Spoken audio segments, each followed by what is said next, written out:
Now to a developing story here in Huntsville. We got word late this afternoon the Alabama Pain Center could be forced to close after an audit by Medicare. The Pain Center, which is located just off of Airport Road, treats almost 3,000 patients and patients who could soon be left without many options. WHNT News 19's Carson Clark is live tonight in her newsroom with more on this story. And Carson, I know you spoke to one of the Pain Center's patients.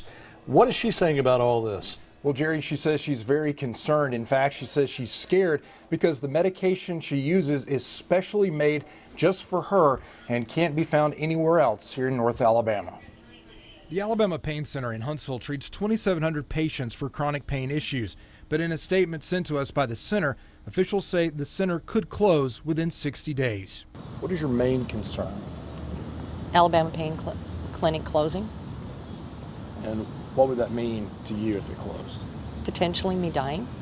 Pat Brunker is a patient of the clinic. She says she depends on a specially formulated pain medication she receives through a pump under her skin. This medication keeps me functioning, and prior to that, I was either bedridden or in a cane, using a cane, and I'm not willing to go back to that. A statement from the Pain Center says a Centers for Medicare and Medicaid contractor called AdvanceMed began an audit earlier in the year and then last month notified the center that all Medicare payments would stop.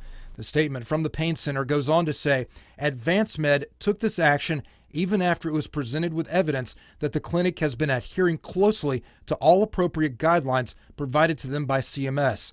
This adherence has been established following 7 audits by 3 separate governmental agencies or contractors over the past 5 years. The center says around 80% of its revenue comes from Medicare, meaning the stoppage of those payments means the practice will likely close. I don't understand it, how they can deny us, all of us, our medications, and I don't know where to go. I don't know what will happen to us if he does shut his doors. Dr. Dean Willis, the chief medical officer, also released a statement criticizing Medicare's actions. He says, "This is not about Medicare and not about my practice. Unless the suspension is lifted, it's about the patients and their families that will suffer needlessly. It just does not seem reasonable for Medicare to put a physician's practice out of business while they are in the process of determining if any rules have been broken. It seems now you are guilty until proven innocent." I don't know what will happen. I am truly terrified.